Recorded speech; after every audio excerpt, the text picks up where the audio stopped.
Halo semuanya, selamat datang lagi bareng gue. Hari ini kita bakal ngobrolin sesuatu yang simple tapi penting banget, yaitu gimana caranya nge-upgrade hari-hari kita biar makin oke. Kita akan bedah bareng kebiasaan-kebiasaan kecil yang ternyata bisa bikin kita lebih sehat dan pastinya lebih semangat ngejalanin hari. Coba jujur deh, pernah nggak sih kamu ngerasa lagi di kelas, dengerin guru ngejelasin, mata kok rasanya berat banget? Atau mungkin baru sebentar beraktivitas, main basket atau jalan sama temen, tapi kok udah berasa capek banget? Nah, kalau kamu sering ngalamin ini, kamu nggak sendirian kok. Dan jawabannya, seringkali itu tersembunyi di kebiasaan kita sehari-hari. Oke, sekarang ayo kita coba jadi detektif buat diri kita sendiri. Kita bakal bongkar nih kebiasaan-kebiasaan apa aja yang kelihatannya sepele, tapi tanpa kita sadari justru malah nyedot energi kita. Siap-siap ya, jangan-jangan ada kebiasaan favoritmu yang masuk daftar nih. Yuk, kita mulai dari yang paling dasar, fondasinya dulu, yaitu upgrade dari dalam. Maksudnya apa? Ya, ini semua tentang apa yang kita masukin ke tubuh kita, biar mesin di dalam badan ini bisa jalan dengan lancar dan optimal. Anggap aja ini lagi ngasih power up buat badan kamu. Nah, ini dia 4 pilar utamanya. Ada makan, gerak, istirahat, sama minum. Kedengarannya simpel banget kan? Tapi coba deh kita ingat-ingat lagi, seberapa sering kita ngelewatin salah satunya. Padahal justru disinilah kunci dan cheat code buat dapetin energi seharian penuh. Oke, upgrade nomor 1, makan sehat. Anggap aja tubuh kita ini kayak mobil balap nih. Nggak mungkin kan diisi bensin eceran? Butuhnya bahan bakar berkualitas, yaitu nutrisi yang seimbang. Maksudnya harus ada sayur, protein, karbohidrat, dan buah. Bukan berarti nggak boleh makan enak, tapi pastiin aja semuanya ada. Oh ya, cara masak juga ngaruh loh. Makanan yang dikukus atau direbus itu biasanya lebih bagus daripada yang digoreng terus-terusan. Selanjutnya, ayo gerak. Jangan jadi kaum rebahan terus. Hehe, kelamaan duduk di kelas atau di depan layar, itu bisa bikin badan kita jadi kaku. Padahal dengan bergerak, sirkulasi darah kita jadi lancar, termasuk ke otak, yang pastinya bikin kita lebih gampang fokus. Gak usah yang berat-berat dulu kok. Cukup jogging keliling komplek, main basket sama teman, atau bahkan ikut ekskul nari juga udah bagus banget. Terus seberapa sering sih idealnya? Coba deh pasang target 150 menit setiap minggu. Kedengarannya banyak banget ya? Tunggu dulu. Kalau kita bagi-bagi, itu cuma sekitar 30 menit sehari selama 5 hari. Cuma sependek satu episode serial favorit kamu. Gampang kan kalau dipikir-pikir lagi? Setelah seharian beraktivitas, tubuh kita juga butuh di recharge. Kuncinya ada di jadwal tidur yang konsisten. Coba deh, usahain tidur dan bangun di jam yang sama setiap hari. Kalau ngerasa susah tidur, coba deh 30 menit sebelumnya jauhin dulu HP. Soalnya sinar biru dari layar itu bikin otak kita mikir kalau hari masih siang. Mending ganti scrolling dengan baca buku atau dengerin musik yang santai. Ini nih upgrade paling gampang tapi efeknya luar biasa.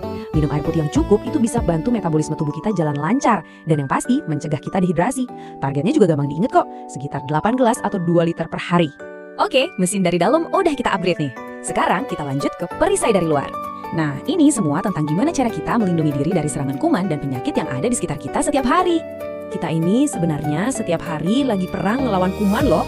Di kulit kita, di mulut kita, itu banyak banget bakteri jahat yang nungguin kita lengah. Tapi tenang aja, kita punya senjata yang super ampuh buat melawan mereka. Sabun antiseptik buat kulit dan pasta gigi yang mengandung fluoride buat mulut kita. Senjata kita yang pertama, mandi 2 kali sehari. Apalagi setelah seharian di sekolah, kena debu, keringetan, wah, kuman dan bakteri itu seneng banget nempel di kulit. Mandi pakai sabun antiseptik, itu ibaratnya kita lagi ngeriset badan kita. Biar bersih, segar, dan pastinya terhindar dari masalah kulit. Senjata kedua, sikat gigi. Minimal 2 kali sehari dan yang paling penting itu sebelum tidur. Kenapa? Soalnya kalau kita tidur tanpa sikat gigi, sisa-sisa makanan yang nempel itu bakal jadi pesta buat bakteri di mulut kita semalaman. Akibatnya, ya gigi bisa berlubang dan napas jadi nggak sedap. Nggak mau kan? Dan perisai yang terakhir adalah lingkungan kita, terutama kamar nih. Kamar yang bersih dan rapi itu bukan cuma enak dilihat, tapi juga bikin pikiran kita lebih tenang dan nyaman buat istirahat. Plus, kita jadi terhindar dari nyamuk atau debu yang bisa bawa penyakit. Mulai aja dari hal kecil, kayak ngerapiin tempat tidur setiap pagi. Itu udah satu kemenangan loh. Nah, mungkin ada yang nanya, buat apa sih repot-repot ngelakuin semua itu? Well, sekarang kita masuk ke bagian favorit saya, hadiahnya. Yuk kita lihat apa aja imbalan keren yang bakal kita dapetin kalau kita mulai nerapin kebiasaan-kebiasaan ini. Dan ini dia hadiah utamanya. Badan kita jadi sehat dan bugar. Kualitas hidup kita juga pasti jadi lebih meningkat. Kita jadi nggak gampang sakit karena daya tahan tubuh kita fit. Pikiran juga jadi lebih jernih, jadi bisa berfungsi dengan baik buat belajar. Artinya, kita bisa beraktivitas secara maksimal dan pastinya nggak gampang capek lagi. Kamu jadi versi terbaik dari dirimu sendiri. Ingat ya, kamu nggak harus langsung mengubah semuanya sekaligus dalam satu malam. Itu berat banget. Kuncinya adalah memulai. Ambil satu langkah kecil aja. Satu kebiasaan baru yang kamu mulai hari ini, itu udah jadi investasi yang besar banget buat kesehatanmu di masa depan. Jadi sekarang pertanyaannya buat kamu. Dari semua upgrade yang udah kita bahas tadi, upgrade mana yang kira-kira mau kamu coba duluan? Mungkin mau coba nambah minum air putih segelas lagi hari ini? Atau coba tidur 15 menit lebih awal dari biasanya? Coba pilih satu aja dan mulai dari situ. Karena pada akhirnya kesehatan kita itu ya tanggung jawab kita masing-masing. Semuanya ada di tanganmu, kamu pasti bisa. Semangat terus ya. Terima kasih banyak udah nyimak, sampai ketemu di pembahasan seru berikutnya.